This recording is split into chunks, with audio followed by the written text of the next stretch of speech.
voluntari, împreună cu domnul Tibor Selimeș și cu un jucător care se află alături de noi încă de la începutul pregătirilor, Jeremy Foporei. Prima dată pentru Tibi și asta pentru cei doi jucători. Păi, primul meci acasă, ce așteptări putem să avem? 3 puncte, altceva nici nu intră în discuții.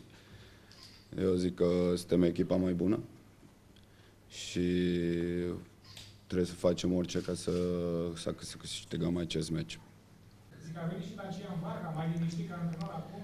Păi, normal, când vin jucători de valoare, de valoarea lui, normal că antrenorul se simte mai liniștit un pic, dar trebuie să-și impună jocul lui și după aia o să fiu și mai liniștit.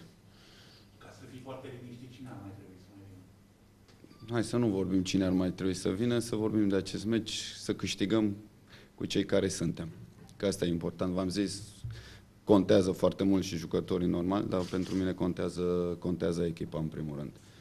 Până la urmă, Claudiu Voiculeț este, vine, poate sosi, poate...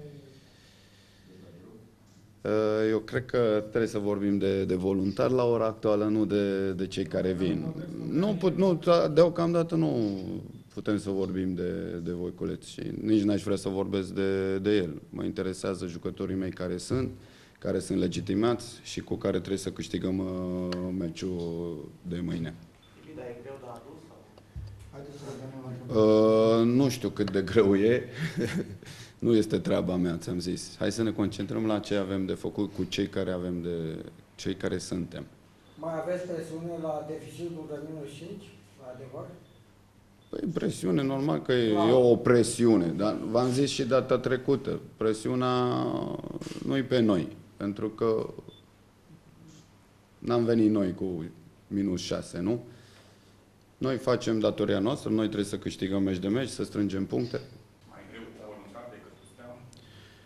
Să știți că o să fie total alt meci. Aici trebuie să construim noi trebuie să ne impunem jocul nostru, ritmul nostru și poate o să fie un pic mai greu. Da, vedem, depinde de noi. Depinde cum abordăm meciul ăsta și sper ca să rezolvăm meciul, prima parte a meciului. Dacian poate fi titular? Nu știu, de unde să știu. Dacian de-abia a venit, nu știu ce să zic. Vedem. Ori o știu, ori nu știu. Cum? Ori o știu, ori nu știu. Nu știu. Dacian, ești pregătit? Ești pregătit? Nu știu.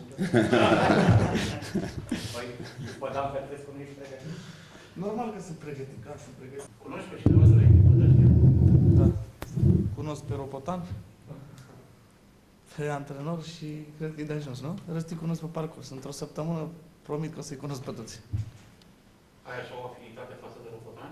Da, sunt prieten foarte bun cu el de când jucam la Dinamo și eram la sport. Îți place atmosfera de la Ploiești? Încă n-am văzut-o, că am făcut antrenament numai la Crân. Am auzit de ea, dar n-am... De stadion, de galerie? Ba da, știu de galerie, dar vreau să o simt mâine la meci. Dacian, ce număr vei purta la Petrolul? 40. De ce? De ce? Nu, 30 o să port pentru că 40 mi este luat. E ocupat. Dacian, e și o provocare pentru tine venirea la Petrol, având în vedere că în ultimul timp, exceptând evoluția, Da. un meci, un trofeu, a fost mai puțin dorit. Da, normal.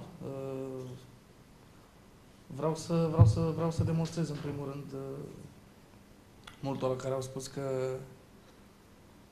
Varga nu mai poate să joace. Nu vreau să bat apropo la nimeni, dar la Craiova, cât am stat acolo, am auzit multe discuții de genul ăsta. Trebuie să se poate câștiga ceva cu echipa Petrolul? Da, de ce nu? Ce? Putem să, în primul și în primul rând, cred că obiectivul nostru este să ne clasăm într-un loc cât mai bun play-off, iar apoi nu depinde de noi, trebuie să ieșim din insolvență ca să putem să jucăm într-o cupă europeană. Jeremy, what do you think about Saint-Étienne against Aseia Târgu Mureș in Europa League? Last season? Yes? No, this season. Next game? Ah, I didn't know. I heard that Saint-Étienne didn't make a so good game in pre-season, but we never know because now for me the football in Eastern Europe and Western Europe start to be on the same level. We can see club from Azerbaijan, from Kazakhstan who beat some club in Western Europe, first league French, so everything is possible. Relația 1-1. 1 la 1 cu el? Până uite-te la mine. Să mai... Nu, normal că știu să lucrez. Îți dai seama, am lucrat împreună la sportul, îl cunosc foarte bine, e un jucător temperamental. Îl cunosc că e un jucător care poate să ne ajute enorm. Ce știi, domnul Sănime, și câți suporteri vor veni? Înțeleg că nu s-au vândut foarte multe bilete, deși este primul meci al echipei acasă. Ce mesaj aveți pentru ei? Nu știu, eu cred că o să vină lume. O să vină cel puțin, cred, 7.000 de suporteri. Și cei care o să vină, sunt convins că o să fie alături de echipă și o să ne încurajeze, pentru că prima dată când am venit aici am zis, ei sunt suporterii care poate să te ajute enorm în momentele grele când o să avem, dacă o să avem. Și ei poate să te împingă înspre victorie. Cum ați trăit acele momente de pe națională de când v-ați bucurat aceste vederi? E normal, ați văzut ce atmosferă frumoasă, au făcut o atmosferă senzațională, au fost 500 sau nu știu cât, 600 de persoane care au făcut o atmosferă senzațională. Deci asta sper și acasă. Așa am considerat eu că e mai ok să vin la Cluj decât să rămân la Târgu Mureș. Mi-a fost și puțin frică că în incertitudinea cu DNA-ul. Tocmai de asta am ales să vin la Cluj. Paradoxal, se poate spune că o echipă în insolvență care e obligată să asigure salariile jucătorilor în perioada insolvenței e mai sigură decât o echipă care nu e în insolvență? Exact, da. Te-a atras chestia asta? A fost unul dintre motivele pentru care ai venit? Dar cred că orice jucător își dorește să-și primească salariul, nu? Toți avem familii, toți vrem să fim răsplătiți pentru că venim și ne antrenăm și muncim zi de zi la antrenament. Iar acolo când vine și îți spune că primești decât 30% din salariu, eu n-am putut să mă să-i spun patronului, pe bine, atunci fac și eu decât 25 de minute antrenament. Ideea e că pentru jucători ar să fie mai bine să joci la o echipă în insolvență și ești sigur că iei banii decât la una Exact, care nu e. exact. Pe Bizonul? Nu, pentru că Mircea îl știa de înainte. El, am înțeles. Cum? Niciun caz. Niciun caz. O să vedeți dacă Bizonul o să reușească să dea jos încă câteva kilograme, chiar au reușit 5-6, o să vedeți, e un jucător, un fotbalist interesant. E adevărat că a venit cu 108 kg aici la stadion? Nu, hai, nu mai exagerați, 105. Au zis, dar are 6 kg. acum? Da, i-a tăiat o mână la București. De unde? De la 98 să ajungi la 80 și cât a zis? Deci când alergarea a luat până la București. Deci nu, când a plecat de aici a avut 98, nu știu, nu mai contează.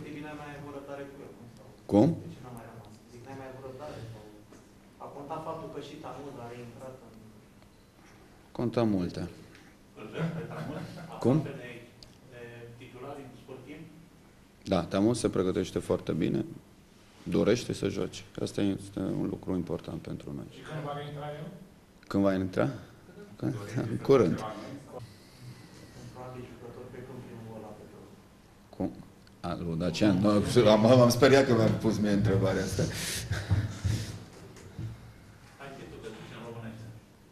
Nu mai contează când dăm noi primul gol. Important e să luăm, cred că mâine, cred că e important să luăm cele 3 puncte. Doesn't matter who scored the first goal. The most important is we keep this motivation, this fighting spirit, this organization in defense to recover the ball, and for sure we will improve our level to play football, and we will score goals. Cum comentezi afirmațiile unui fost coechipier de la Dinamo, Adi Matei, care a spus despre tine, citesc, că erai un jucător tehnic cu viteză foarte bună, dar pe trecere. Vezi ce vorbești, ai grijă.